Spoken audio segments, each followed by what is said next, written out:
પૌવા નમકીન જે બનાવીએ છીએ એની માટે મેં અહીંયા રજવાડી પૌવા લઈ લીધા છે 500 ગ્રામ, અને એને આપણે સાફ કરી અને ચોખ્ખા કરી અને વેણી અને આ રીતે આપણે લઈ લીધા છે. થોડુંક પાણી છાંટી અને દબાઈ અને પછી 10 મિનિટ જેવું રવા દઈ અને તળવાના છીએ. 7 થી 8 કાજુના જે રીતે મેં ફાડિયા કરીને રાખ્યા છે, 2 લીલા મરચાં, 2 લાલ મરચાં, લીમડાના પાન 10 થી 12 અને 2 ચમચી દ્રાક્ષ અને ચણાના દાળિયા છે. તમે ચણાની દાળને રાત્રે પલાળી અને સવારે થોડી કોરી કરીને પણ લઈ શકો છો. અહીંયા મેં ચણાના જે દાળિયા આવે એ લીધા છે. તૈયાર કરિયાણાની દુકાને મળે જ છે. અને જે આપણે કોપરું હોય એની મેં સ્લાઇસો બનાવી દીધી છે. આ રીતે સૂકા કોપરાની તમે જે આપણું તાજું નાળિયેર હોય એની પણ સ્લાઇસ બનાવી અને લઈ શકો છો. એ બધી જ વસ્તુને આપણે અહીંયા તેલમાં ડીપમાં તળવાની છે, પણ એ આપણે આ ઝારામાં જ તળવાની છે, જેથી કરી અને એ દાજી ના જાય, વધારે પડતી લાલ કે વધારે પડતી શેકાઈને જાય માટે. અહીંયા બીજા ઇન્ગ્રેડિયન્ટ્સમાં છે અહીંયા ખાસ જે સિંગદાણા એ પણ શેકેલા છે. એના એક સેજ વાળા જ આપણે જે ચારો છે એમાં નાખી અને ડીપ ફ્રાય કરી લઈશું. બીજું લઈશું અહીંયા આખા ધાણા અડધી ચમચી છે. વરિયાળી અહીંયા લીધી છે, એમાંથી નાની ચમચી લઈશું. હિંગ લઈશું આપણે અહીંયા, અને દળેલી ખાંડ એ પણ હું અહીંયા 1 થી 1.5 ચમચી લઈશ. જે ઘેર ફાઇન બુરું નથી, ઘેર દળેલી છે મેં અહીંયા. બીજા સૂકા મસાલા આપણા રેગ્યુલર જે છે એ અહીંયા લાલ મરચું લીધું છે, હળદર લીધું છે, ગરમ મસાલો અને શેકેલું જીરું છે. સંચળ લઈશું અહીંયા આપણે 1 ચમચી, નાની 1 ચમચી આપણે સંચળ નાખીશું અને એ પ્રમાણે સ્વાદ પ્રમાણે આપણે મીઠાનો ઉપયોગ કરીશું. ચાટ મસાલો અહીંયા છે A1 નો, એ પણ હું થોડો ઉપરથી છાંટીશ. જે હું લીંબુના ફૂલનો ઉપયોગ અહીંયા નથી કરવાની માટે. જો તમે લીંબુના ફૂલનો ઉપયોગ કરવાના હોય તો 500 ગ્રામ પૌવાની અંદર તમે 2 ચૂટકી લીંબુના ફૂલ જ્યારે વઘાર આપણે ઉપરથી કરશું એની અંદર તમે એડ કરી શકો છો. તો હું અહીંયા આનો ઉપયોગ કરીશ. તેલ આપણે એકદમ ગરમ કરવાનું છે, તો એની અંદર આપણે આ રીતે જારું મૂકી જો આટલું ડૂબેલું રહે અને થોડા થોડા પૌવા આપણે અંદર એડ કરવાના છે.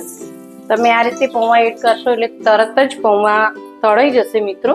બહુ લાલ થવા દેવાના નથી. અહીંયા એકદમ નિતાર દઈશું પૌવાને.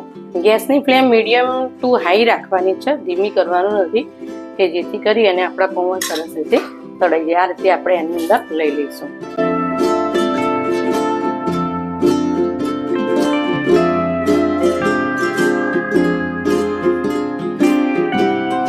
આ રીતે તમે પૌવાને તળી શકો. બધા જ પૌવા આપણે આ રીતે તળી લઈશું મિત્રો. દિવાળીમાં ઘેર જે આ રીતે નમકીન છે, મીઠાઈ છે, બધું જાતે જ બનાવીએ તો આપણને અને આપણા પરિવારને આરોગ્યને આપણે સાચવી શકીએ છીએ. એ તેલમાં મિત્રો આપણે જે સિંગદાણા લીધા હતા એ સિંગદાણા એડ કરી દઈશું. આ શેકેલા મારા સિંગદાણા છે. જો તમે કાચા સિંગદાણા હોય તો એને થોડા વધારે કૂક કરવાના છે.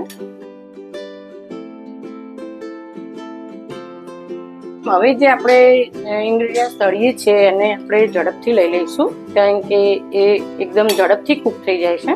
જે આ સ્લાઇસો છે એને પણ આપણે ઝડપથી લઈ લઈશું, કારણ કે એકદમ જ લાલ થઈ જાય છે. દેખો, જુઓ આપણા કાજુ પણ એકદમ 2 મિનિટમાં 1 જ મિનિટમાં થઈ જશે કૂક. દ્રાક્ષને તમારે તળવી હોય તો, ના તળવી હોય તો તમે આખી પણ એડ કરી શકો છો. આપણે એને થોડીક જ કરશું, એ તરત જ થઈ જશે. જુઓ, નાખીને તરત જ નીકાળ દેવાની છે મિત્રો.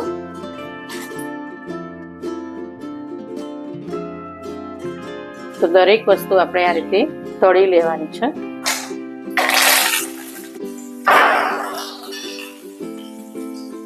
તો મિત્રો આ રીતે 2 મરચાં અને જે આપણી લીમડાના પાન છે એને પણ સરસ રીતે તળી લેવાના છે.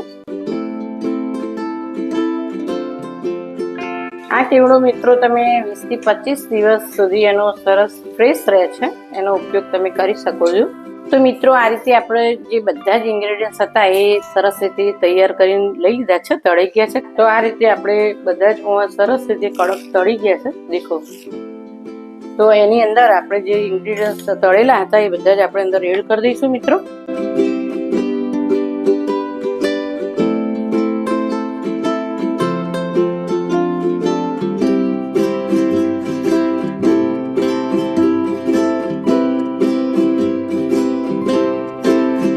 તો આ રીતે આપણે બધા જ ઇન્ગ્રેડિયન્ટ્સ આપણે એડ કરી દીધા છે મિત્રો અંદર.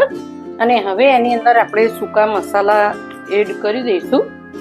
જે સંચળ છે એને પણ આપણે સરસ રીતે એડ કરવાનો છે. પછી બધું આપણે મિક્સ કરી ઉપરથી એક તડકો લગાવવાનો છે. શેકેલા ધાણા છે 1 ચમચી, એ આપણે અહીંયા એડ કરી દઈશું. અને 2 ચમચી હું અહીંયા વરિયાળી એડ કરી દઈશ.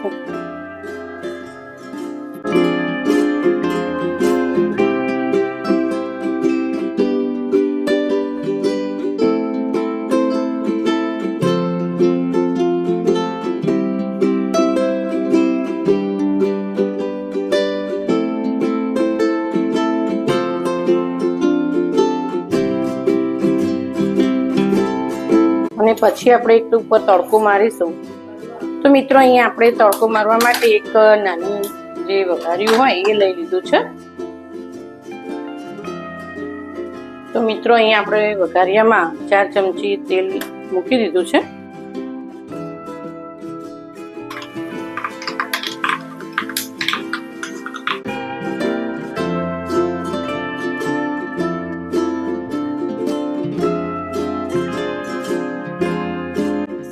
તરત જ સરસ રીતે હલાવી દઈશું.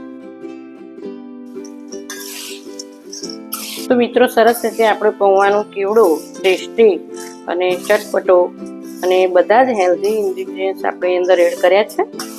તો તમે ચોક્કસથી આ કેવડો બનાવજો ઘેર. એરટાઈટ બરણીમાં ભરી ટૂરમાં જાઓ તો પણ તમે આનો 20 થી 25 દિવસ સુધી આનો સરસ રીતે ઉપયોગ કરી શકો છો.